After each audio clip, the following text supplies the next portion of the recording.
ഒന്നുകിൽ ഭാര്യയായി അധികാരം സ്ഥാപിക്കുക, അല്ലെങ്കിൽ മരിക്കുക. ഏതിനെങ്കിലും ഒരു ധൈര്യം വേണം. റീനയുടെ നിർദ്ദേശമാണ്. പക്ഷേ ആലിസിനില്ലാത്ത ഒന്നാണത്, ധൈര്യം. വിവാഹത്തിന് മുമ്പ് തന്നെ അവൾ ജോയ്ക്കുട്ടിയെ പരിചയപ്പെട്ടതാണ്. അന്നും അവൻ ഏതോ വലിയ ഒരാൾ, താൻ ഏതോ കൃമികീടം എന്ന ഭാവമായിരുന്നു അവൾക്ക്. വിവാഹ ദിനത്തിൽ അവൾക്ക് തോന്നിയത് അവൻ ദൈവമാണെന്നാണ്. പാലത്തുങ്കിലെത്തിയതോടെ വീണ്ടും അവൾ ചെറുതായി പോവുകയായിരുന്നു. വലിയ വീട്, വലിയ ആൾക്കാർ, ഒരർഹതയുമില്ലാത്തവളാണ് താൻ. ജോയ്ക്കുട്ടി എന്ന മനുഷ്യന്റെ കാലടിയിലെ മണ്ണിന്റെ വിലയേ ഉള്ളൂ തനിക്ക്. ആ ഒരു ബോധ്യം അവളുടെ നാവ് സ്തംഭിപ്പിച്ചു, പ്രവൃത്തികൾക്ക് കടിഞ്ഞാൻ ഇടിച്ചു. ആകെയുള്ള വികാരം വിധേയത്വം മാത്രമായി. ആ വിധേയത്വത്തിന് മേൽ ചവിട്ടി കയറി ജോയ്ക്കുട്ടി അങ്ങ് മുകളിലെത്തി. ആലിസിന് എത്ര ശ്രമിച്ചിട്ടും എത്തിപ്പെടാൻ പറ്റാത്തിടത്ത്. ഇനി ആലിസിന് എത്രയൊക്കെ ശ്രമിച്ചാലും ജോയ്ക്കുട്ടിക്കൊപ്പം ഉയരാനോ അവനെ ഒന്ന് തൊടാനോ അവൾക്ക് കഴിയില്ല തന്നെ. ആ നിസ്സഹായത സ്വയം അറിഞ്ഞിട്ടെന്ന വണ്ണം അവൾ കണ്ണീർ കുടിച്ചിറക്കുകയാണ്. മരിക്കാനും അവൾക്ക് വയ്യ. മരണം എന്ന് കേൾക്കുന്നതേ ഭയം. മാത്രമോ, താൻ ആത്മഹത്യ ചെയ്ത ഒപ്പം ഒരാളെ കൂടി കൊല്ലേണ്ടി വരും, തന്റെ കുഞ്ഞിനെ. വിവാഹത്തിന്റെ ആദ്യ നാളുകളിൽ ജോയ്ക്കുട്ടിയുടെ സ്നേഹം അവൾ അനുഭവിച്ചറിഞ്ഞതാണ്. കടിഞ്ഞാണില്ലാത്ത ഒരു കുതിരയുടെ വേഗതയായിരുന്നു അവന്റെ സ്നേഹത്തിന്. പെട്ടെന്ന് ആ സ്നേഹം എവിടെയോ കാലിടറി വീണുപോയി. അതിനു മുമ്പ് അവൻ നൽകിയ സ്നേഹ സമ്മാനമാണ് ആലിസിന്റെ വയറ്റിനുള്ളിൽ. ആ ജീവൻ അവളുടെ വയറ്റിൽ നിന്ന് എത്രയും വേഗം ഒന്ന് പുറത്തെത്താനും ആ മുഖം ഒരു നോക്കി കാണാനും അവൾക്കുള്ള ആശ എത്രയെന്ന് പറയാനാവില്ല. അപ്പൊ പിന്നെ മരിക്കാൻ അവൾ ആഗ്രഹിക്കുമോ? ഇല്ല, ഒന്നിനും കഴിവില്ലാതായി പോയി അവൾക്ക്.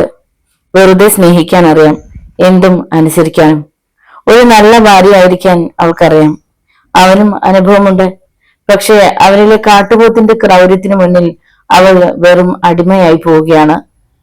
എന്റെ പെണ്ണെ, അന്നക്കുട്ടി അവൾക്ക് മുൻപിലിരുന്നു. നിന്റെ തലവിധി ഇങ്ങനെ ആയിപ്പോയല്ലോ പെണ്ണെ. ഇത്രയും വലിയൊരു ബന്ധം കിട്ടിയത് നിന്റെ ഭാഗ്യാണെന്ന് ഞാൻ എല്ലാവരോടും പറയുമായിരുന്നു.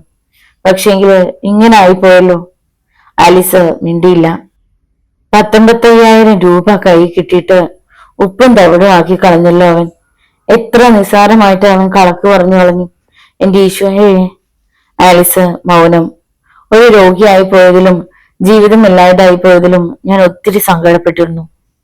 ഭർത്താവിന്റെ കൂടെ നീ ഇവിടെ വരുമ്പോഴൊക്കെ വല്ലാത്ത നഷ്ടബോധം തോന്നിയിരുന്നു എനിക്ക്. സ്വപ്നങ്ങളില്ലാത്തോളല്ലോ ഞാൻ. പക്ഷെ ഇപ്പൊ തോന്നുന്നു രോഗിയായി പോയത് എന്റെ ഭാഗ്യാണെന്ന്. ആലിസിനരികിൽ കുത്തിയിരുന്ന ആനിയാണത് പറഞ്ഞത്. കനത്ത സ്വരത്തിൽ അവൾ തുടർന്നു. എന്തിനിങ്ങനെ ഒരു ഭർത്താവ്? ഒരു അധികാരവും ഇല്ലാത്തൊരു ഭാര്യയ്ക്ക്, ഒരു സ്ഥാനവും ഇല്ലാത്ത നിന്നെ പോലുള്ള ഭാര്യയ്ക്ക് എന്തിനാടി ഭർത്താവ്? രാത്രിയിൽ കൂട്ടുകിടക്കാൻ വേണ്ടി മാത്രമാണോടി? അതിനു വേണ്ടി മാത്രമായിട്ടാണെങ്കിൽ ഇത്ര ഒരുത്തം തന്നെ വേണമെന്നുണ്ടോ? ആരുടെയും ചോദ്യത്തിന് മറുപടി ആലിസിന്റെ പക്കലില്ല. ആ നിസ്സഹായാവസ്ഥയിൽ സ്വയം വെന്തിരുന്നവേ ആലിസ് വെറുതെ മുഖം പൊത്തിക്കറിഞ്ഞതേ ഉള്ളൂ. ആനി പറഞ്ഞത് സത്യമാണ്. ഒരു ഭാര്യയുടെ കടമയായി അവൾക്ക് ചെയ്യേണ്ടുന്ന ഒരേ ഒരു കൃത്യം ജോയ്ക്കുട്ടിയുടെ കണക്കുകൂട്ടലിൽ അത് മാത്രമാണ്. ഒപ്പം ഉറങ്ങാൻ കിടക്കുക. യാതൊരു ഒതുക്കമോ നിയന്ത്രണമോ അച്ചടക്കമോ അക്കാര്യത്തിൽ ജോയ്ക്കുട്ടി കരുതാറുമില്ല. അതൊരു കൊച്ചു വീടാണെന്നോ അമ്മയും കെട്ടുപ്രായം കഴിഞ്ഞ 2 യുവതികളും ഉള്ള വീടാണെന്നോ ജോയ്ക്കുട്ടി ശ്രദ്ധിക്കാറില്ല. രാത്രിയിൽ ആ മുറിയിൽ നിന്നും ആലിസിന്റെ തേങ്ങലുകളും ജോയ്ക്കുട്ടിയുടെ ചീത്തവിളിയും ഒക്കെ നിത്യസംഭവങ്ങളാണ്. ജോയ്ക്കുട്ടി അമിതമായി ചാരായം കുടിച്ചുള്ള ദിവസങ്ങളിൽ തീർച്ചയാണ്. എല്ലാം കണ്ടും കേട്ടും അറിഞ്ഞും ആ വീട്ടിലുള്ളവർ സഹിക്കുകയാണ്. അണ്ണാക്കിൽ പരുവന്നു പോയി, നുണഞ്ഞിറക്കാനേ പറ്റൂ, അന്നക്കുട്ടി പറഞ്ഞു. ആലീസ് അമ്മച്ചിയെ നോക്കി. ഒരുപാട് കഷ്ടപ്പെട്ടിട്ടുള്ള അമ്മച്ചി. ഒരിക്കലും ഒരു തരി സമാധാനം പോലും അമ്മച്ചിക്ക് വിധിച്ചിട്ടുമില്ല. ആലീസ്, ജോയ്ക്കുട്ടിയുടെ വിളി മുഴങ്ങി വരാന്തയിൽ. എത്ര നേരമായിടി നിന്നെ അകത്തോട്ട് കെട്ടിയെടുത്തിട്ട്? വരാന്തയിലേക്ക് ചെന്ന ആലിസിന് നേർക്ക് ജോയ്ക്കുട്ടി ചീറി. ഇവിടെയുള്ളവരൊക്കെ എവിടെയടി? ഒരു ഗ്ലാസ് വെള്ളം തരാൻ ഒരുത്തി ഇവിടെ ഇല്ലേടി? ആലിസ് വെള്ളവുമായി വന്നു. വെള്ളം വച്ച് നീട്ടുമ്പോൾ അവൻ ഒന്ന് നോക്കി. ചാടി എണീറ്റ് അവൻ ഒറ്റ തട്ട്. ഗ്ലാസ് സിമന്റ് തറയിലേക്ക് വീണ് പൊട്ടിച്ചിതറി. ജോയ്ക്കുട്ടി അവളുടെ കവിളിന്റെ ഇരുവശത്തും വിരൽ കുത്തിക്കടത്തുന്ന പോലെ മുഖം അടച്ചു പിടിച്ചു. തെണ്ടിച്ചി, നിന്റെ ഒരു നോട്ടം എന്നാടി നോക്കി പേടിപ്പിക്കുകയാണോ? അവൾ അവന്റെ കയ്യിൽ കിടന്ന് പിടഞ്ഞു. എന്റെ അപ്പൻ എനിക്ക് തന്ന സ്ഥലം, അത് എന്റെ വീരമാ, എന്റെ അവകാശമാ. എന്റെ ഇഷ്ടം പോലെ ചെയ്യും. അതിന് എനിക്ക് അവകാശമുണ്ട്. എന്റെ അപ്പനും അമ്മച്ചിയും പോലും എന്നെ ചോദ്യം ചെയ്യത്തില്ലെന്ന് നിനക്കറിയാമല്ലോ. പിന്നെയാണോ നീ? മര്യാദയ്ക്ക് നിന്നില്ലെങ്കിലുണ്ടല്ലോ അടിവയറ് ഞാൻ ചവിട്ടി കളിക്കും. ഹാ. ജോയിക്കുട്ടി കൈവിട്ടു. ആലിസ് ശ്വാസം കഴിക്കാൻ എന്നതുപോലെ ഒന്ന് കണ്ണു വെച്ചു. പിന്നെ കവിൾ തടവി. കൊട്ടാരം കെട്ടാനിട്ടാ നിനക്കിപ്പോ സൂക്കേട് അല്ലേടി? മഴ പെയ്താൽ പുറത്തു പോകുകയില്ലാത്ത പേക്കകത്ത് കിടന്ന് നിനക്കിപ്പോ ബംഗ്ലാവ് വേണം കിടക്കാൻ അല്ലേടി? ഇത്ര ഒന്നാം തരം കോലം ബംഗ്ലാവിന്റെ മുൻവശത്ത് നിർത്താൻ കൊള്ളാം കേട്ടോടി, ജോയിക്കുട്ടി കർശനമായി പറഞ്ഞു. പേര് വെക്കണമെങ്കില് ജോയിക്കുട്ടിക്ക് തോന്നണം. ഏത് ജോയിക്കുട്ടിക്ക് തോന്നണമെന്ന്? തോന്നിയ വെക്കും. അന്ന് നിനക്ക് സൗകര്യപ്പെട്ട എന്റെ കൂടെ വന്ന് താമസിച്ചാ മതി. നിർബന്ധമില്ല. പാലത്തെങ്കിലും ജോയിക്കുട്ടിക്ക് ഇനിയും പെണ്ണ് കിട്ടും. ഒരു കുഴപ്പമില്ല. വേണ്ടി വന്നാ കാണിച്ചു തരാം. ആലീസ് എല്ലാം കേട്ട് വിറങ്ങലിച്ചു നിന്നതേ ഉള്ളൂ. ജോയിക്കുട്ടി അകത്തേക്ക് പാഞ്ഞു കയറി വാതിൽക്കൽ നിന്നിരുന്ന റീനയെ നോക്കി അമർത്തിയൊന്നു മൂളി.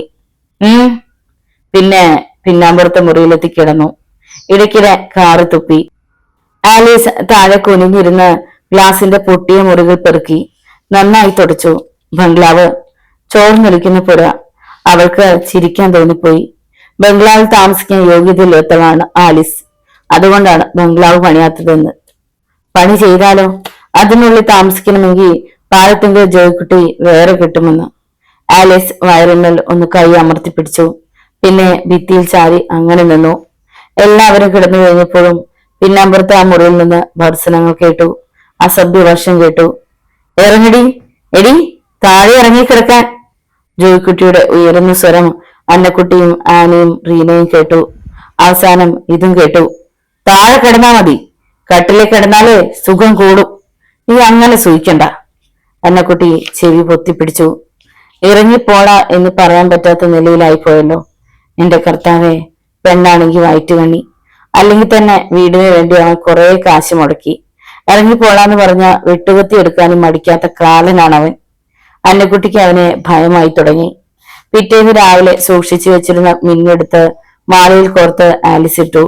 തെറി കുറെ കേട്ടു. എന്തായാലും ഒരു മിന്നുമാല കിട്ടിയല്ലോ. ആലിസിന് അതൊരു ആശ്വാസമായിരുന്നു. റീന പക്ഷെ ആ മാലയും സാരിയും നിവർത്തി വെച്ച് നോക്കിയിരുന്നു. 2 പവനോളം തൂക്കം വരും. നല്ല പണി, ഫാഷൻ. തനിക്ക് സ്വപ്നം കാണാൻ മാത്രമേ കഴിയൂ ഇത്തരം ഒരു മാല. ഒരുപാട് കാലം സൂക്ഷിച്ചു വെച്ചിട്ടാണ് ഒരു മാലയും കമ്മലും വാങ്ങിയിട്ടത്. അത് ആലിസ് ചേച്ചിയുടെ കല്യാണത്തിനായി കൊടുത്തു. ആ കടവും വീട്ടിൽ വരുന്നതേ ഉള്ളൂ. അത് വീട്ടിൽ കഴിഞ്ഞാൽ ഉടനെ മറ്റൊരു ചിട്ടിയിൽ ചേരണമെന്നും അരപ്പവന്റെ ആണെങ്കിലും സ്വർണ്ണനൂൽ പോലൊരു മാല കഴുത്തിലിടണമെന്നും എന്താഗ്രഹിച്ചിരുന്നതാണ്. ഇതാ നിലച്ചിരിക്കാതെ 2 പവനിൽ തീർത്ത മാല. സ്ത്രീ സഹജമായ ആഗ്രഹം. പെണ്ണിന് പൊന്നിനോടുള്ള കൊതി. അതില്ലാതെ വരുമോ എന്നെങ്കിലും. ആ മാലയൊന്ന് കഴുത്തിലിട്ട് ഭംഗി നോക്കാൻ റീന ഉൾക്കടമായി ആഗ്രഹിച്ചു. അവളുടെ മനസ്സിൽ അതേ നിമിഷം ഒരു താക്കീതും ഉയർന്നു. ഇത് ജോയിക്കുട്ടി തന്നതാണ്. ആലിസ് ചേച്ചിയുടെ കെട്ടിയോൻ. മിന്നു വറുക്കാൻ ചേച്ചിക്ക് കൊണ്ടുവന്നു കൊടുത്തത് ചെറിയ മാലയാണ്. കഷ്ടിച്ച് 1 പവനേ ഉണ്ടാകൂ. സാരിയും ഏറ്റവും മുന്തിയ തരം തനിക്കാണ് കൊണ്ടുവന്നത്. ഭാര്യയേക്കാൾ നന്നായി ഭാര്യയുടെ അനുജത്തി നടക്കണം എന്ന ആഗ്രഹം എന്തിനാണുള്ളത്? നേരെ കാണുമ്പോഴുള്ള നോട്ടം, മുഖത്തു നിന്ന് കണ്ണുകൾ എപ്പോഴും താഴേക്ക് സഞ്ചരിക്കും. അടുത്തെത്തിയാൽ അമർത്തി പോണു. തുണി മാറുമ്പോ എത്തി നോക്കും. അത്തരം ഒരു പരനാറിയാണ് അയാൾ. അയാളുടെ ഈ സമ്മാനം സ്വീകരിച്ചാലുള്ള ഭവിഷ്യത്ത് അയാളുടെ ഇഷ്ടത്തിന് നിന്നു കൊടുക്കേണ്ടി വരും എന്നുള്ളത് തന്നെയാണ്. സംശയമില്ല. അറിഞ്ഞുകൊണ്ട് അടുപ്പിൽ ചാടണോ? റീന തിരിച്ചും മറിച്ചും ആലോചിച്ചു. സാരി കണ്ടിട്ട് അതൊന്ന് ചുറ്റാൻ റീനയ്ക്ക് അടക്കാനാവാത്ത കൊതിയുണ്ട്. തീരെ വില കുറഞ്ഞതും പഴയതുമാണ് ഉള്ള സാരികളൊക്കെ.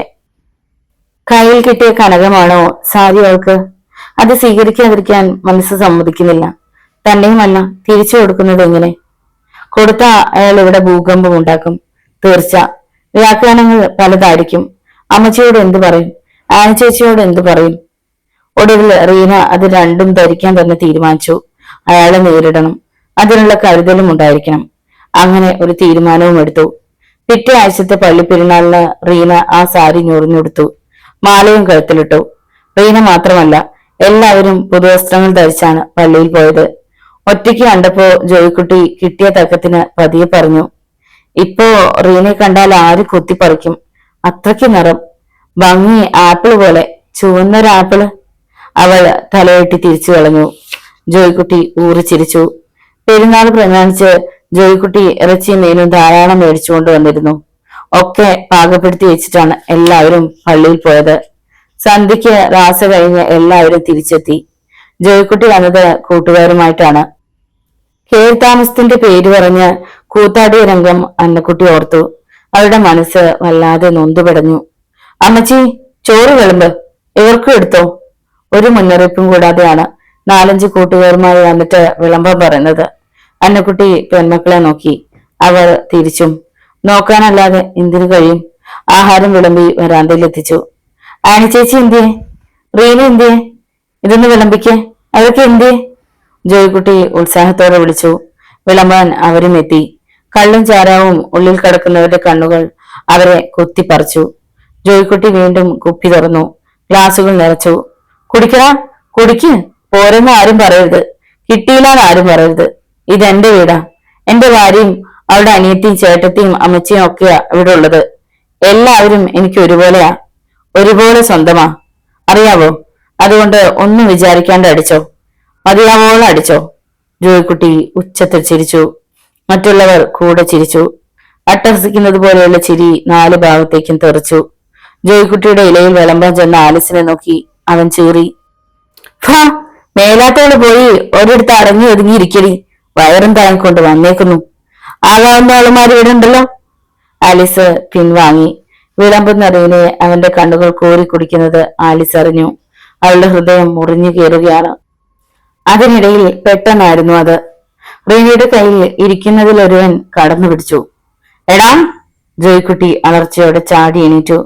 ചെറുപ്പക്കാരും എന്തിനും മടിയില്ലാത്തവരും കള്ളുകുടിയന്മാരുമായ കൂട്ടുകാരെ വീട്ടിലേക്ക് ക്ഷണിക്കുക, വീട്ടിലിരുത്തി അവരെ സൽക്കരിക്കുക, സൽക്കരിക്കുന്നതിനുള്ള വിഭവങ്ങൾ നിരത്താൻ വീട്ടിലുള്ള വളർന്നു നിൽക്കുന്ന പെൺകുട്ടികളെ അണിനിർത്തുക. കുടുംബത്തിൽ പിറന്ന മാനവും മര്യാദയുമുള്ള ഒരാളും ചെയ്യാത്ത കർമ്മം. ഇത്തിരി കള്ളു കുടിക്കുന്നത് ഒരു പാപമല്ല. വല്ലപ്പോഴുമോ അല്ലെങ്കിൽ വിശേഷാവസരങ്ങളിൽ കൂട്ടുകാർ കൂടിയോ ഒക്കെ ആവാം. പക്ഷെ അത് വീടിന് വെളിയിൽ വെച്ചായിരിക്കണം. ഷാപ്പിലോ വെലും പ്രദേശത്തോ ആകാം. ബോധം അറിവോളും, കയ്യിലുള്ള പണം തീരുവോളം ദിവസവും മദ്യം മോന്തുന്നതിനുമുണ്ട്. പക്ഷെ അതൊക്കെ സ്വന്തം വീട്ടുവളപ്പിന് വെളിയിലായിരിക്കണം, നിർബന്ധമായും. സ്വന്തം വീട് ഷാപ്പാക്കുവാനും വീട്ടിലെ പെണ്ണുങ്ങളെ വിളമ്പുകാരാക്കാനും മടിയില്ലാത്ത ഏതൊരുവന്റെ വീട്ടിലും സംഭവിക്കാവുന്നതാണ് ഇവിടെയും സംഭവിച്ചത്. റീനയെ പോലെ സുന്ദരിയായ അതീവ ആകർഷകത്വമുള്ള ഒരു പെണ്ണ്, ഒട്ടും മദ്യപിക്കാത്തവന് പോലും ലഹരി പതിഞ്ഞുയർന്നു നിൽക്കുന്ന ഒരു വീഞ്ഞാണ്. അപ്പോ പിന്നെ മുക്കാലും വെളിയില്ലാത്തവന്റെ മുൻപിലോ? അതും രാത്രിയുടെ മറയും ഉൾക്കുളിരും കൂട്ടിനുള്ളപ്പോ. വീട്ടിൽ ലൈറ്റില്ല. മണ്ണെണ്ണ വിളക്കിന്റെ വെളിച്ചത്തിലായിരുന്നു തീറ്റയും കുടിയും. മണ്ണെണ്ണ വിളക്കിന്റെ നേരിയ വെളിച്ചം ഒരു ഗ്രീക്ക് പ്രതിമയുടെ അഴകാർന്ന വടവുകളുമായി ഭിത്തിമേൽ പതിപ്പിച്ചു റീനയുടെ നേരിൽ. ഓട്ടുകമ്പനി മുതലാളിയുടെ മകൻ ദാനിയലിന് സമനില തെറ്റിപ്പോയതിന് ആരാണ് ഉത്തരവാദി? അവനും ചോരത്തിളപ്പുള്ള ചെറുപ്പക്കാരൻ. റീനയുടെ കയ്യിൽ അവനങ്ങ് പിടിച്ചു പോകുകയായിരുന്നു. പക്ഷെ മാസങ്ങളായി ഒരു വീട്ടിൽ ഒരു കൂരയ്ക്ക് കീഴിൽ ഉറങ്ങിയിട്ടും എത്ര തന്നെ പാടുപെട്ട് പരിശ്രമിച്ചിട്ടും ഒന്ന് തൊടാൻ പോലും തനിക്ക് കിട്ടാത്ത പെണ്ണിനെ അന്യനൊരുത്തൻ കയറി പിടിക്കുകയോ? ജോയ്ക്കുട്ടിയുടെ ഉള്ളാകെ ജ്വലിച്ചു പടർന്ന കലി അസൂയയുടേതാണ്. അതിലേറെ വീട് കീറി ആക്രമിച്ചതിന്റെ വിദ്വേഷവും. ചാടി എണീറ്റതും അവൻ ദാനിയലിനെ കടന്നു പിടിച്ചു. എടാ, തെണ്ടിത്തരം കാണിക്കുന്നോടാ പട്ടി! ജോയ്ക്കുട്ടി ദാനിയലിനെ പിടിച്ചെണീപ്പിച്ചു. പിന്നെ അവനെ പിടിച്ചുലച്ചു. കരണത്തൊന്ന് പൊട്ടിച്ചു. ബലമായി പിടിച്ച് തള്ളിയിട്ടു. ദാനിയൽ ഭിത്തിമേൽ ഇടിച്ചു നിന്നുപോയി. റീന ഭയന്ന് അകത്തേക്ക് ഓടിക്കയറി. അന്നക്കുട്ടി ഒരു ചൂലുമായി പാഞ്ഞു വന്ന് ദാനിയലെ ചപ്രം ചപ്രം തള്ളി. മറ്റുള്ളവരും പെടഞ്ഞെണീറ്റു. ഒന്ന് ഞാൻ കൊല വിളിക്കും! ജോയ്ക്കുട്ടി അലറി. എന്റെ വീട്ടിലുള്ള പെണ്ണുങ്ങളെ കയറി പിടിക്കുന്നോടോ കഴിവേറി! ഇറങ്ങടാ എന്റെ വീട്ടിൽ നിന്ന്! ജോയ്ക്കുട്ടി വരാന്തയിൽ വെച്ചിരുന്ന കുപ്പികളും പാത്രങ്ങളിലെ ആഹാരവും ഒക്കെ തട്ടിത്തെറിപ്പിച്ചു. എല്ലാം മുറ്റത്തും വരാന്തയിലുമായി ചിതറിത്തെറിച്ചു. വല്ലതും വിളിച്ചു കൊടുത്താൽ അത് നക്കി തിന്നേച്ച് പോകാനുള്ളതിന് പോക്കത്തരം കൊണ്ട് വന്നേക്കുന്നു. അത് ജോയ്ക്കുട്ടിയുടെ അടുത്ത്. പോടാ, എല്ലാവരും പോടാ! ജോയ്ക്കുട്ടി വീണ്ടും കൈവീശി. എന്നാടാ ജോയ്ക്കുട്ടി, കയ്യിലൊന്ന് പിടിച്ചെന്ന് കരുതി ഇത്രയ്ക്ക് കിടന്നത് തുള്ളുന്നത്? തേച്ചടിച്ച് ഇനി എടുത്തും മറ്റുമില്ലല്ലോ.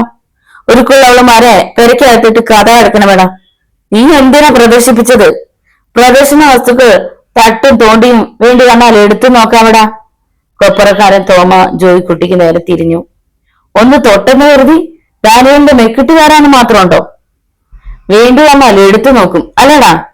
ജോയ്ക്കുട്ടി തോമാക്ക് നേരെ തിരിഞ്ഞു. കൈ മൂങ്ങിക്കൊണ്ടായിരുന്നു വരവ്. കൂടെ ഉണ്ടായിരുന്ന മറ്റു 2-3 പേര് ഇടയ്ക്ക് കയറി തടഞ്ഞു.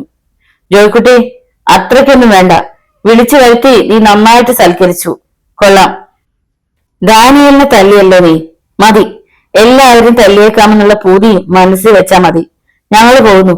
വാടാ തോമ, വാടാ. എല്ലാവരും ഇറങ്ങി. തോമായും ദാനിയലും. ഒരു പെണ്ണിനെ തൊട്ടപ്പോ അവന്റെ ഒരു ഇളക്കം. ഇവിടെയുള്ള സകല പെണ്ണുങ്ങളും അവന്റെ കസ്റ്റഡിയിലാണെന്നാ തോന്നുന്നത്. പോയ വഴിക്ക് അവൻ പറഞ്ഞു. അന്നക്കുട്ടി ചെവിക്കുള്ളിൽ വിരൽ തിരുകി. ആലിസ് തളർന്നുപോയി. റീന പല്ലുകടിച്ചു. ആനി മാത്രം നിർവികാരയായി അകത്തിരുന്നു. അവക്ക് ദേഷ്യമോ വെറുപ്പോ സങ്കടമോ ഉണ്ടായില്ല. ജോയ്ക്കുട്ടി കാറത്തുപ്പി. പോയവരെ അവൻ വെല്ലുവിളിച്ചു. പെരുന്നാളായിട്ട് ആർക്ക് വന്ന് ആഹാരം കഴിക്കാൻ കഴിഞ്ഞില്ല, ഉണ്ടായിരുന്നുമില്ല. വിശന്ന് എല്ലാവരും കിടന്നു. ജോയ്ക്കുട്ടി മാത്രം കഴിക്കുകയും കുടിക്കുകയും ചെയ്തതാണ്. ഷാപ്പിൽ നിന്ന് പകുതി വയർ നിറഞ്ഞാണ് വന്നത് തന്നെ. അതുകൊണ്ട് വിശപ്പിന്റെ പ്രശ്നം അവനെ സംബന്ധിച്ചിടത്തോളം ഉണ്ടായിരുന്നില്ല. ആലിസ് താഴെ ഒരു കീറപ്പായ വിരിച്ചു. സിമന്റ് തറയിലെ തണുപ്പ് സഹിച്ച് അവൾ കിടന്നു. ഉറക്കം വരാതെ, ഉറങ്ങാനാവാതെ, ഉറക്കം ഒന്ന് കരയാൻ പോലും ഭയന്ന്. അതിനുപോലും സ്വാതന്ത്ര്യമില്ലാതെ പുലരും വരെ തിരിഞ്ഞും മറിഞ്ഞും കിടന്നു. അന്നക്കുട്ടി രാവിലെ പണിക്ക് പോകുന്നതിന് മുമ്പ് ജോയ്ക്കുട്ടിയെ സമീപിച്ചു. അവൻ കാറും എടുത്ത് പോകാൻ ഭാവിക്കുകയായിരുന്നു. കേട്ടോ ജോയ്ക്കുട്ടി, ഇന്നലത്തെ സംഭവം എങ്ങനെ ഉണ്ടായെന്നറിയാമല്ലോ. മേലാല് അങ്ങനെ ഒന്നും ഉണ്ടാകരുത്. അന്നക്കുട്ടിയുടെ സ്വരത്തിൽ അല്പം ശാസനയും അധികാരവും ഉണ്ടായിരുന്നു. എന്നുവെച്ചാ? ജോയ്ക്കുട്ടി തിരിഞ്ഞു നിന്നു. അവൻ ആ സ്വരം ഇഷ്ടപ്പെട്ടില്ല. പ്രായമായ പെൺപിള്ളേരുള്ള വീടാ ഇത്. ഓ, പറഞ്ഞത് നന്നായി, ജോയ്ക്കുട്ടി പരിഹസിച്ചു. ജോയ്ക്കുട്ടിക്ക് അത് തീരെ പ്രശ്നമല്ലെന്ന് തോന്നി. ആലീസിന്റെ അനീതി അറിയണ അവളെയും ഒരുത്തന്റെ കയ്യിൽ പിടിച്ചു കൊടുക്കേണ്ടതല്ലയോ? കണ്ട കള്ളുകൂടിയന്മാര് കയറി നിറങ്ങിയ വീടും കള്ളുകൂടിയന്മാര് കയറി പിടിച്ച പെണ്ണും എന്നൊക്കെ പുറത്ത് കയറിയ ആളെ അവളെ വല്ലവരും കണ്ടുപോകുമോ? കൊണ്ടുപോകണ്ട. ആർക്കാ നിർബന്ധം കൊണ്ടുപോയേ തീരുമെന്ന്? ജോയ്ക്കുട്ടി, കുടുംബത്തിൽ പിറന്നവർക്ക് ചേർന്നതല്ല ഈ പണിയൊന്നും. ഞാൻ കുടുംബത്തിൽ പിറന്നവരല്ല. അങ്ങനെ കൂട്ടുകയും വേണ്ട. പക്ഷെങ്കില് ഇനി എങ്ങനെ കള്ളുകുടിയന്മാരെ ഇവിടെ കൊണ്ടുവന്ന്? എന്തോ? ജോയ്ക്കുട്ടി ഇടയ്ക്ക് കയറി. ഇനി പറയാൻ പോകുന്നത് എന്താണെന്ന് എനിക്കറിയാം, പക്ഷെ നടപ്പില്ല. ഞാൻ ഇവിടെ താമസിക്കുന്നിടത്തോളം കാലം എന്റെ കൂട്ടുകാര് വരും. എന്റെ ഇഷ്ടത്തിന് ജീവിക്കാനാ ഇത്രയും രൂപ മുടക്കി ഈ വീട് നന്നാക്കിയത്. എന്റെ വീതം വിറ്റ് കിട്ടിയ രൂപ കൊടുത്ത കടം വീട്ടിയത്. അതെ, എനിക്കിവിടെ ജീവിക്കാനാ. അല്ലാണ്ട് വീടുണ്ടാക്കി ഭാര്യയുടെ അമ്മയ്ക്ക് ദാനം ചെയ്തിട്ട് മോക്ഷം മേടിച്ച് ഉടലോടെ സ്വർഗത്തിലോട്ട് പോകാനല്ല. അറിയാവോ? അന്നക്കുട്ടിക്ക് നാവിറങ്ങി. കണ്ണീര് തെറിച്ച് അവർ പടിയിറങ്ങി നടന്നു പണിസ്ഥലത്തേക്ക്. വഴിയോരം ചേർന്ന് നടന്നു പോവുകയായിരുന്നു റീന തയ്യൽ കേന്ദ്രത്തിലേക്ക്. അയൽക്കാർ പലരും വിളിച്ചു നിർത്തി പലതും ചോദിക്കുകയാണ്. മറുപടി പോലും പറയാൻ പറ്റാത്തത്ര വ്യാഖ്യാനങ്ങളോടെയാണ് ചോദ്യങ്ങൾ. വല്ലാതെ സങ്കടപ്പെട്ടാണ് അവൾ നടന്നത്. എന്നെങ്കിലും ഇതിൽ നിന്നൊരു മോചനമുണ്ടോ? ഇല്ല. കൂടുതൽ കൂടുതൽ ആഴത്തിലെ ചേറിലേക്ക് കാല് കയറി പുതയുകയാണ്. ഒരു തരത്തിലും ആ കാലുകൾ വലിച്ചെടുത്ത് രക്ഷപ്പെടാൻ കഴിയില്ലെന്ന് അവൾക്ക് ബോധ്യമാവുകയാണ്. 8 വല നെയ്ത് പ്രാണികളെ കൈപ്പിടിയിൽ ഒതുക്കുന്നു. അതുപോലെ ജോയ്ക്കുട്ടി എന്ന ചിലന്തി വല നെയ്തുണ്ടാക്കി അറിയാതെ ആ വലയ്ക്കുള്ളിലേക്ക് എല്ലാവരും വീണുപോയി. എത്ര കൈയും കാലും ഇളക്കി രക്ഷപ്പെടാൻ ശ്രമിച്ചാലും പറ്റില്ല. 8 കാലുകൾ കൊണ്ടും ചിലന്തി ഇറുക്കി ഇറുക്കി പിടിക്കുകയാണ്. റീനയ്ക്ക് സങ്കടം വന്ന് കണ്ണുകൾ തുളുമ്പി പെരുകി. റീനെ! പെട്ടെന്നായിരുന്നു ആ വിളി. അവൾ നിന്നു, തല ഉയർത്തി നോക്കി. പള്ളിമുക്കിന്റെ അടിയിലുള്ള തെങ്ങിൻ തോട്ടത്തിൽ ഒരു ചെറുപ്പക്കാരൻ ഒരു തെങ്ങിന്മേൽ ചാരി നിൽക്കുന്നു. ഒരു നിമിഷം കൊണ്ടൊരു ഓർമ്മ. ഇന്നലെ മണ്ണെണ്ണ വിളക്കിന്റെ അരണ്ട വെളിച്ചത്തിൽ ഞാൻ കറി വിളമ്പിയത് ഇയാൾക്കാണ്. തന്റെ കയ്യിൽ കടന്നു പിടിച്ചത് ഇയാളാണ്. ചേട്ടൻ തല്ലിയതും ഇയാൾക്കിട്ടാണ്. ഭയം ഒരു തേരട്ടയായി റീനയുടെ കരളിൽ ഇഴഞ്ഞു കയറി. അവൾ വിറച്ചു. ഇയാൾ എന്തിനാണ് വിളിച്ചത്? എന്തിനുള്ള ഭാവമാണ്? ചേട്ടൻ തല്ലിയതിന് തന്നോട് പകരം ചോദിക്കാൻ വന്നതാണോ? റീന നാലുപാട് നോക്കി. ഒരാക്രമണം ഉണ്ടായാൽ ഓടി രക്ഷപ്പെടുകയെങ്കിലും വേണമല്ലോ. റീനെ! ഡാനിയൽ വഴിയുടെ അരികിലേക്ക് വരികയാണ്. റീന ഓടാൻ തയ്യാറെടുത്തു. റീന, പോകരുത്!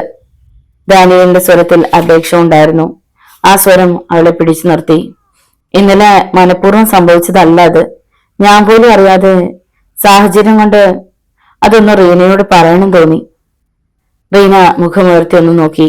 സ്വരത്തിൽ കലർന്ന ആത്മാർത്ഥത അവന്റെ മുഖത്തുമുണ്ടെന്ന് അവൾക്ക് തോന്നി. അതുകൊണ്ട് ഭയപ്പെടാതെ നിന്നു. റീനയോട് ക്ഷമ ചോദിക്കണമെന്ന് തോന്നി. ക്ഷമ ചോദിക്കേണ്ടത് ഞങ്ങളാണ്. റീന ആദ്യമായി നാവനക്കി. എന്തിന്? ദാനിയേൽ അമ്പരന്നു. തല്ലിവിട്ടതിന്. റീനയുടെ സ്വരം ദൃഢമായിരുന്നു. തല്ലിയത് തെറ്റായിപ്പോയി. റീന തുടർന്നു പറഞ്ഞു. ക്ഷണിച്ചിട്ട് വന്നതാണ് നിങ്ങൾ. വീടിന്റെ വരാന്തയിൽ ഇടം തന്നിട്ടാണ് നിങ്ങൾ ഇരുന്നത്. ആ അടുക്കളയിൽ ഇരുന്ന ആഹാരം തന്നിട്ടാണ് നിങ്ങൾ കഴിച്ചത്. മദ്യം വിളമ്പിയിട്ടാണ് നിങ്ങൾ കുടിച്ചത്. വിളമ്പാൻ നിങ്ങളുടെ അടുത്ത് വന്നതുകൊണ്ടാണ് നിങ്ങൾ എന്നെ. റീന നിർത്തി. ദാനിയേൽ അമ്പരന്ന് നോക്കി നിന്നു.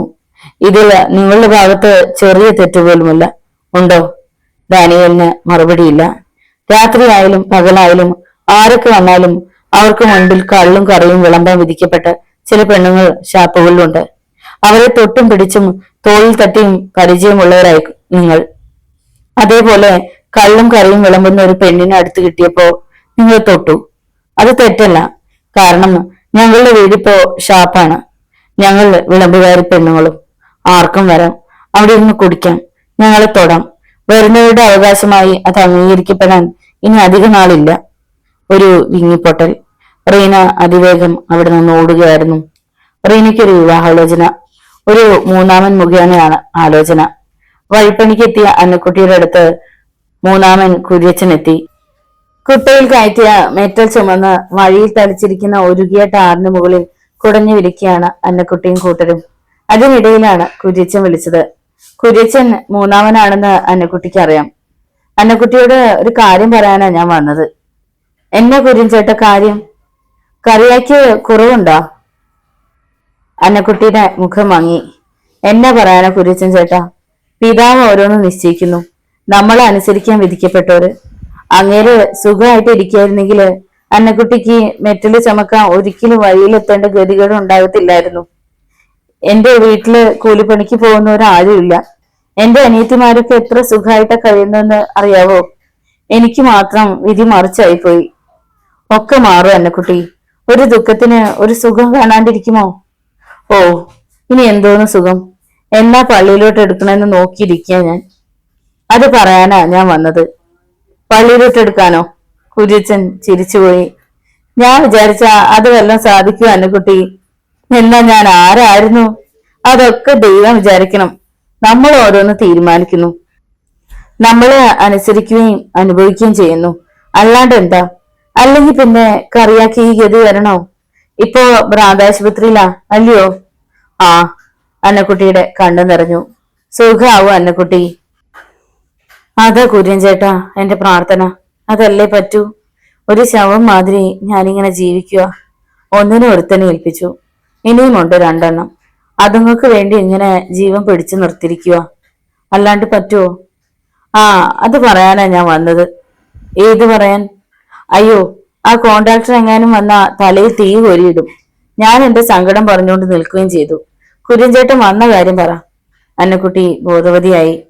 അതെ, ഇളയ പെങ്കിച്ചിന് ഒരാലോചന വന്നിട്ടുണ്ട്. അത് പറയാനാ ഞാൻ വന്നത്. പറഞ്ഞിട്ട് 3-4 ദിവസമായി എന്ന് കണ്ടോ. പക്ഷെങ്കില് എനിക്ക് ഇന്നാ സമയം ഒത്തത്. അത് പറഞ്ഞാ മതിയല്ലോ. കുര്യച്ചൻ ശബ്ദം താഴ്ത്തി കാര്യം പറഞ്ഞു. അന്നക്കുട്ടിയുടെ മുഖം മങ്ങി. അവർ മൗനം പൂണ്ട് അങ്ങനെ നിന്നു നോക്കിയ പടി. എന്താ അന്നക്കുട്ടി ഒന്നും മിണ്ടാത്തത്? എങ്ങനെ മിണ്ടാനാ കുര്യൻ ചേട്ടാ? എന്തു മിണ്ടാനാ? അന്നക്കുട്ടിയുടെ സ്വരത്തിൽ സങ്കടം മുത്തി. എന്നാലും നിങ്ങൾ തള്ളയല്ലേ. നിങ്ങളല്ലാണ്ട് പിന്നെ അയലൊക്കത്തുനിന്ന് നിന്ന് ആരെങ്കിലും വരുവോ മിണ്ടാന്? കുര്യച്ചൻ ചോദിച്ചു. അയലൊക്കത്തുനിന്ന് ആര് വരാനാ? അന്നക്കുട്ടി ചോദിച്ചു. പക്ഷെങ്കില് കുര്യച്ചൻ ചേട്ടന് അറിയാലോ ഒന്നിനെ ഇറക്കി വിട്ടത് എങ്ങനാന്ന്. അതിന്റെ കടം ഇനിയും വീടിയിട്ടില്ല. ഞാനൊരാള് എത്ര കൂട്ടിയാലും കൂടുമോ കുര്യൻ ചേട്ടാ? അന്നക്കുട്ടിക്ക് സങ്കടം മുറ്റി കണ്ണുകൾ നിറഞ്ഞു. അതിയാൻ സ്വബോധമില്ലാണ്ടായ പിന്നെ ചേച്ചേ നിങ്ങൾക്ക് അറിയാണ്ടിരി. നിങ്ങളുടെ പരിതസ്ഥിതി അറിയാണ്ട് ഞാൻ ഒരു കാര്യം കൊണ്ട് വരുമോ അന്നക്കുട്ടി? ഞാൻ എന്നാ ഇന്നലെ പൊട്ടിക്കിളുത്ത് വന്നതാണോ? അന്നക്കുട്ടി മിണ്ടിയില്ല. ഇപ്പൊ പിന്നെ നിങ്ങളെ സഹായിക്കാന് ആണൊരുത്തം വീട്ടിലില്ലേ? അന്നക്കുട്ടി അപ്പോഴും നോക്കി. നിങ്ങളുടെ 2ാമത്തെ മകള് കെട്ടിയവനെ. ആ ചെക്കനാ വീട് പുതുക്കി പണിതെന്നും അവനാ വീട്ടുകാര്യങ്ങൾ നോക്കണെന്നും ആണല്ലോ കേൾവി. അന്നക്കുട്ടി തലയാട്ടി വെറുതെ. കള്ളു കുടിക്കും അല്ലേ? അന്നക്കുട്ടി മിണ്ടിയില്ല. അത് പിന്നിപ്പോ കള്ളു കുടിക്കാത്തവരോ അവരാ? കള്ളിത്തിരി കുടിച്ചാലെന്ന വീട്ടുകാരി അന്വേഷിക്കുന്നവനാണല്ലോ. അവനോട് സഹായിച്ചാല് ഇളയ പെണ്ണിനെ ഒരുത്തന്റെ കയ്യിൽ ഏൽപ്പിക്കാം. നിങ്ങളുടെ മൂത്ത പെണ്ണിന്റെ കാര്യ കഷ്ടം. ആ, കുര്യൻചേട്ടൻ കാര്യം പറയൂ, എന്നതാ കോള്? അന്നക്കുട്ടി നെടുവീർപ്പോടെ ചോദിച്ചു. നിങ്ങളുടെ പെണ്ണിനെ കണ്ട് ഇഷ്ടപ്പെട്ടിട്ട് ആലോചന. തയ്ക്കുന്നിടത്ത് വെച്ച് കണ്ടു ചേട്ടന് ഇഷ്ടമായി. അവനും ഒരു ചെറിയ തയ്യൽ കടയുണ്ട്. നന്നായിട്ട് തയ്ക്കുന്ന പെണ്ണിനെ കെട്ടണമെന്നാ ചെക്കന്റെ ആശ. പോരാഞ്ഞിട്ട് നിങ്ങളുടെ മോള് കണ്ടാലും ചൊവ്വുള്ളതാണല്ലോ. അന്നക്കുട്ടി ചോദിച്ചു. എങ്ങനാ കൊടുക്കൽ വാങ്ങലൊക്കെ കണ്ടമാനം ചോദിക്കുവോ? കണ്ടമാനം ചോദിച്ചാൽ കൊടുക്കാനുണ്ടോ നിങ്ങളുടെയില്? ഞാൻ കാര്യമൊക്കെ പറഞ്ഞിട്ടുണ്ട്. അവന് എന്നാലും സമ്മതമാ. നിങ്ങളുടെ പെണ്ണിന്റെ ഭാഗ്യം കേട്ടോ. നല്ല മിടുക്കൻ ചെക്കൻ. കള്ളു കുടിക്കുകയില്ല, ഒരു ബീഡി വലിക്കും. കിട്ടുന്ന കാശ് കണ്ടമാനം കളയാണ്ട് അവന്റെ നല്ല കരുതലുണ്ട്. നിങ്ങളുടെ കയ്യിലുള്ളത് കൊടുത്താൽ മതിയെന്നാ അവൻ പറഞ്ഞത്. കയ്യിലുള്ളത് തന്നാ മതി. പെണ്ണിനെയാ ഞാൻ ആവശ്യപ്പെടുന്നത്. ഒരിക്കല് ജോയിക്കുട്ടി പറഞ്ഞ വാക്കോർത്തു. ആ വാക്ക് വിശ്വസിച്ചു. ആലീസിന്റെ ഭാഗ്യം എന്നോർത്തു. പക്ഷെ ഇപ്പോഴോ? അന്നക്കുട്ടി നെഞ്ചു നേറി. ഇതാ വീണ്ടും ഒരാൾ പറയുന്നു കയ്യിലുള്ളത് കൊടുത്താ മതിയെന്ന്. റീനയുടെ തലവിധിയും ഇത് തന്നെയാണോ? കഴിയാൻ ഒരു പാടൊന്നും ഇല്ലെങ്കിലും നിങ്ങളുടെ പെണ്ണ് പട്ടിണി കിടക്കത്തില്ല അന്നക്കുട്ടി. പോരാഞ്ഞിട്ട് ഒരു കൈത്തൊഴിലും അവളുടെ ഇല്ലേ? പിന്നെ കൂട്ടിനൊരാണ് വേണം. കുഞ്ഞുമോൻ പാവ, എനിക്കറിയാം. കുടുംബത്തിൽ പറഞ്ഞ ചൊവ്വുള്ളോനാ. അവന്റെ വീട്ടുകാരും നല്ലോരാ. രണ്ടാണും രണ്ടു പെണ്ണും. രണ്ടു പെണ്ണിനെയും കെട്ടിച്ചു. മൂത്തോനും കെട്ടി. ഇനിയിപ്പോ ഇവ മാത്രമേ ഉള്ളൂ. നടന്ന നിങ്ങളുടെയും പെണ്ണിന്റെയും ഭാഗ്യം. ആ തന്തിയും തള്ളിയും ചാവുന്നിടം വരെ നോക്കണം, അത്രേ ഉള്ളൂ. തന്തിയും തള്ളിയും പിന്നെ നോക്കാണ്ടിരിക്കാൻ ഒക്കുവോ? അന്നക്കുട്ടി പറഞ്ഞു. ആഹാ, ഇത് കൊള്ളാം. നിങ്ങൾ ഇതെന്നെ പുരാണം പറയാ? അന്നപ്പെമ്പിളെ, താറുണങ്ങുന്നതിന് മുമ്പ് മെറ്റൽ വിരിക്കാനുള്ളതിന് കോൺട്രാക്ടർ ഭരതൻ എത്തിക്കഴിഞ്ഞു. അന്നക്കുട്ടി പരിങ്ങി. നിങ്ങൾ എന്നാ ഉണ്ടാക്കാനാ ഈ വരവിങ്ങോട്ട് വന്നത്? ഭരതൻ കുര്യച്ചന്റെ നേർക്ക് കലിതുള്ളി. ഞാൻ വല്ലതും പറഞ്ഞു പിടിപ്പിക്കും കേട്ടോ. മഴ വരുന്നതിന് മുമ്പ് പണി തീർക്കാൻ ഞാൻ കിടന്ന് പാടുപെടുമ്പോഴാ പുരാണം. ഓ, 5 മിനിറ്റ് പോലും ആയില്ലടാ. താൻ കിടന്ന് മരിക്കണ്ട. ഞങ്ങളൊരു കല്യാണക്കാര്യം പറയുമായിരുന്നു. അതിനാ പെമ്പിളയുടെ കെട്ടിയും ചത്തില്ലല്ലോ, ആശുപത്രിയിലുണ്ടല്ലോ. ഛേ, പോടാ. കുര്യച്ചന് കലി വന്നു. അന്നക്കുട്ടി പോയി പണി. ഞങ്ങൾ ഞായറാഴ്ച അങ്ങോട്ട് വന്നേക്കാം. അന്നക്കുട്ടി പോയി കഴിഞ്ഞിരുന്നു. എങ്കിലും തിരിഞ്ഞു നോക്കാതെ തലയാട്ടി. കുര്യച്ചൻ ഭരതന്റെ നേർക്ക് തിരിഞ്ഞു. 5 മിനിറ്റ് പോയാൽ എന്നാ ആകാശം ഇടിഞ്ഞ് തന്റെ നെറുകയിൽ വീഴുമോ? 10 പേര് 5 മിനിറ്റ് വെച്ച് കളഞ്ഞാ ഞാൻ ഈ പണി ഉപേക്ഷിച്ച് വീട്ടിലിരുന്ന് ചൊറി കുത്തിയാ മതി. ആർക്കൊക്കെ എന്തൊക്കെ കൊടുത്താലാ എന്റെ അടുപ്പിൽ തീ പോവുകയെന്ന് തനിക്ക് അറിയത്തില്ല. താൻ പോടാ. ഒരു കാര്യം കൂടി കേട്ടോ, മേലാല് ഞാൻ പണിയിപ്പിക്കുന്നിടത്ത് ഇമാതിരി കാര്യം പറഞ്ഞോണ്ട് വരരുത്. വന്നാല് അപ്പൊ അനുഭവം അറിയാം. ഒരു 10 മിനിറ്റ് ഞാൻ മാറിയപ്പോ ഇത്രയും ആയപ്പോ ഞാനൊരു 2 മണിക്കൂർ മാറി നിന്നാലോ? 5 മിനിറ്റ് എടുത്തുള്ളൂ എന്ന് താൻ പറഞ്ഞു. 5 മിനിറ്റിന്റെ കൂലി കുറച്ചു കൊടുത്താലേ പെമ്പിളെ സമ്മതിക്കോ? താൻ 5ഓ 10ഓ കുറയ്ക്ക്, അല്ലാണ്ട് ഞാൻ എന്നാ പറയാനാ? കുര്യച്ചൻ മടുത്തു. ഞാൻ ദേ പോണു. ആ ചെല്ല്. ഇനി നോക്ക് വല്ലന്റെ പുറത്ത് പാര വെക്കാനുണ്ടോന്ന്. ഒക്കെ അന്നക്കുട്ടി കേൾക്കുന്നുണ്ടായിരുന്നു. ഇന്നു മുഴുവൻ ഭരതൻ സാറ് തനിക്കും കൂടെ പണിയുന്നവർക്കും സൗകര്യം തരില്ലെന്നും അറിഞ്ഞു. കൂടെയുള്ളവരും അന്നക്കുട്ടിയെ കുറ്റപ്പെടുത്തും മട്ടിൽ നോക്കി. ഭരതന്റെ സ്വഭാവം അറിഞ്ഞിട്ടാണോ? അന്നക്കുട്ടി മിണ്ടിയില്ല. അവർ മെറ്റൽ കുട്ട ചുമക്കുകയും ടാറിന് മുകളിൽ വിരിക്കുകയും ചെയ്തുകൊണ്ടിരുന്നു. അവരുടെ മനസ്സിൽ ചില കണക്കുകൂട്ടലുകൾ ഉണ്ടായിരുന്നു. റീനയുടെ കല്യാണം ഉടനെ നടത്തണം. എങ്ങനെ നടത്തണം? ജോയിക്കുട്ടിയെ വീട്ടിൽ നിന്ന് ഇറക്കിവിടാൻ പറ്റുകയില്ല എന്നവർക്ക് ബോധ്യമായിരിക്കുന്നു. അല്ലെങ്കിലും അന്നക്കുട്ടിക്ക് ഇനി പ്രശ്നമായി റീന മാത്രമേ ഉള്ളൂ. അവളെ ഇറക്കിവിട്ട പിന്നെ ആനയുടെ ജീവൻ പോകുന്നവരെ അവക്ക് വേണ്ടി ആഹാരം തരണം. അതോടെ കഴിഞ്ഞ കണ്ണടയ്ക്കാം. ആദ്യം വേണ്ടത് റീനയുടെ കല്യാണം. കഴിഞ്ഞ ദിവസത്തേതുപോലെ ഇനിയും കുടിയന്മാരുടെ ആക്രമണം ഉണ്ടായാലോ? ഇപ്പൊ തന്നെ നാട്ടുകാർ പലതും പറയുന്നു. ജോയിക്കുട്ടിയെ നിയന്ത്രിക്കാൻ പറ്റില്ല. ആ പ്രശ്നം കൈവിട്ടു പോയിരിക്കുന്നു. ഇനിയും പിടിച്ചാ കിട്ടില്ല. പക്ഷെ റീനയുടെ കാര്യം കൈവിടാൻ പറ്റില്ല. എങ്ങനെ നടത്തണം? അതിനായി എന്തു സഹിക്കണം, എന്തു ത്യജിക്കണം? അന്നക്കുട്ടി തീരുമാനിച്ചു. ജോയിക്കുട്ടിയോടും വിവരം പറയണമല്ലോ, അല്ലാതെ പറ്റില്ല. ഇത്തിരി പോലും പിഴച്ചാൽ ഒട്ടും സഹിക്കുകയും ക്ഷമിക്കുകയും ചെയ്യില്ലാത്ത സ്വഭാവമാണ് അവന്. അന്നക്കുട്ടി വൈകിട്ട് കാത്തിരുന്നു. ജോയിക്കുട്ടി രാത്രിയിൽ വന്നപ്പോ വൈകി. നന്നായി കുടിച്ചിട്ടായിരുന്നു വരവ്. മുറ്റത്ത് വന്നത് തെറി പറഞ്ഞുകൊണ്ട്. മുറ്റത്ത് അലക്ഷ്യമായി കിടന്ന ഒരു പട്ടിയായിരുന്നു തെറി പറഞ്ഞത്. ആനൊരു തൊഴിയും കൊടുത്തു. ഇന്നിന് ഉറക്കം കണ്ണിൽ കയറുന്നത് വരെയും വഴക്കും തെറിയും തന്നെ ആയിരിക്കും. ആലിസ് പറഞ്ഞു. ഇപ്പൊ ഒന്നും പറയണ്ട അമ്മച്ചി, ഒരു നല്ല കാര്യമല്ലേ, ബോധമുണ്ടായിട്ട് പറയാം രാവിലെ. അതാ നല്ലതെന്ന് അന്നക്കുട്ടിക്കും തോന്നി. രാവിലെ ജോയ്ക്കുട്ടി പല്ലുതേപ്പും കുളിയും കഴിഞ്ഞ് കാപ്പി കുടിക്കാനിരുന്നപ്പോ അന്നക്കുട്ടി അടുത്തു ചെന്നു. പെരുന്നാളിന്റെ അന്നത്തെ പ്രശ്നം കഴിഞ്ഞതിൽ പിന്നെ അന്നക്കുട്ടി അത്ര വലിയ അടുപ്പം കാട്ടാറുണ്ടായിരുന്നില്ല. ജോയ്ക്കുട്ടിയുടെ മാനസികമായി ഒരകൽച്ച. ജോയ്ക്കുട്ടിക്ക് അത് മനസ്സിലാകുന്നുണ്ടായിരുന്നു, പക്ഷേ ഗൗനിക്കാറില്ല. പ്രതീക്ഷകളാകെ തകർന്നു പോയതിന്റെ സങ്കടം, ഭാവിയിലേക്ക് ഉറ്റുനോക്കുമ്പോൾ കാണുന്ന അപകടം, എല്ലാം കൂടി അന്നക്കുട്ടിയിൽ വല്ലാത്തൊരു മാറ്റം ഉണ്ടാക്കിയിരുന്നു ചുരുങ്ങിയ നാളുകൾ കൊണ്ട്. എത്ര മുറിച്ചു മാറ്റിയാലും വീണ്ടും പൊട്ടിക്കിളർത്ത് അപകടത്തിന്റെ ഭീഷണി ഉണ്ടാക്കുന്ന മാരകമായ ക്യാൻസർ പോലെയാണ് ജോയ്ക്കുട്ടി ആ വീട്ടിൽ നിന്ന് നിൽക്കുന്നതെന്ന് അന്നക്കുട്ടി വല്ലാതെ ഭയപ്പെട്ടു പോയിരുന്നു. അതിൻ്റെതായ നിസ്സഹായത, സങ്കടം. എന്നാലും ഇക്കാര്യം പറയാതിരിക്കാൻ വയ്യല്ലോ, അതുകൊണ്ട് പറഞ്ഞു. ജോയ്ക്കുട്ടി, ഒരു കാര്യം പറയാനുണ്ടായിരുന്നു. പുട്ടും പഴവും കുഴക്കിയായിരുന്നു ജോയ്ക്കുട്ടി. അവനത് നിർത്തി. റീനയ്ക്ക് ഒരു നല്ല ആലോചന വന്നിട്ടുണ്ട്. ഒരു തയ്യൽക്കാരനാ ചെറുക്കൻ. ഓഹോ, അപ്പൊ നാക്കുണ്ട്, സംസാരിക്കാനും അറിയാം അല്ലേ? പെട്ടെന്ന് ജോയ്ക്കുട്ടി ചോദിച്ചത് അതാണ്. ഞാൻ കരുതി കുറച്ചു ദിവസമായി നാക്കിന് നല്ല തളർച്ചയായിരിക്കുമെന്ന്. അല്ല, തളർച്ച മാറുന്ന ദിവസം വരുമെന്ന് എനിക്കറിയാമായിരുന്നു. അറിയാതിരിക്കണമെങ്കിൽ ജോയ്ക്കുട്ടി തിരുമണ്ടനായിരിക്കണം. ആണോ? അങ്ങനെ കരുതിയിട്ടുണ്ടോ? അന്നക്കുട്ടി നിശബ്ദയായി. ആലിസിന് ചങ്കിടിപ്പായി. റീന തയ്യൽക്കടയിൽ പോകാനുള്ള ഒരുക്കത്തിലാണ്. ആനിയും ചെവി വട്ടം പിടിച്ചു. എന്താ മിണ്ടാട്ടം മുട്ടിപ്പോയോ? എന്തിനാ അമ്മച്ചിയോട് വെറുതെ? വാതിൽക്കിലേക്ക് വന്ന് ആലിസ് ചോദിച്ചു. വേണ്ട, നീ മിണ്ടണ്ട. എന്റെ സ്വഭാവം എനിക്ക് തന്നെ ഇഷ്ടപ്പെടാണ്ടിരിക്കുക. ജോയ്ക്കുട്ടി ക്രുദ്ധനായി. ഒപ്പാടി പറയാൻ വരണ്ട. ജോയ്ക്കുട്ടി, എനിക്ക് ഇത്രേ പറയാനുള്ളൂ. നീ ഈ കുടുംബത്ത് വന്നു കയറിയാനാ. വന്ന ആലോചന തരക്കേടില്ലാന്ന് തോന്നുന്നു. എന്നാര് പറഞ്ഞു? ആ കുര്യൻ ചേട്ടൻ കൊണ്ടുവന്ന ആലോചന നമുക്കിതങ്ങ് നടത്തണം. തീരുമാനിച്ചോ? തീരുമാനിക്കണം. അതിനാ നിന്റെ അടുത്ത് പറഞ്ഞത്. കാശുണ്ടോ കയ്യിൽ? കാശ്? അന്നക്കുട്ടിക്ക് വീർപ്പുമുട്ടലുണ്ടായി. ഒന്നും വേണ്ടെന്നാ പറഞ്ഞത് അവര്. എന്നാലും എന്തേലും കൊടുക്കണമല്ലോ. എങ്ങനെയും ഇത്തിരിയൊക്കെ ഉണ്ടാക്കണം, അല്ലാണ്ട് പറ്റത്തില്ലല്ലോ. പെണ്ണ് നിന്നു പോകത്തില്ലേ? അവര് ഞായറാഴ്ച വരുമെന്നാ പറഞ്ഞ്. ജോയ്ക്കുട്ടി അതൊന്ന് ഓർമ്മയിൽ വെച്ചോ. ഹാ. വിരസമായ മൂളൽ. ഓ, അത്രയെങ്കിലും ആയല്ലോ, അന്നക്കുട്ടി ആശ്വസിച്ചു. ഞായറാഴ്ച ജോയ്ക്കുട്ടി മീനും ഇറച്ചിയൊക്കെ വാങ്ങിക്കൊണ്ടുവന്നു, പതിവ് പോലെ.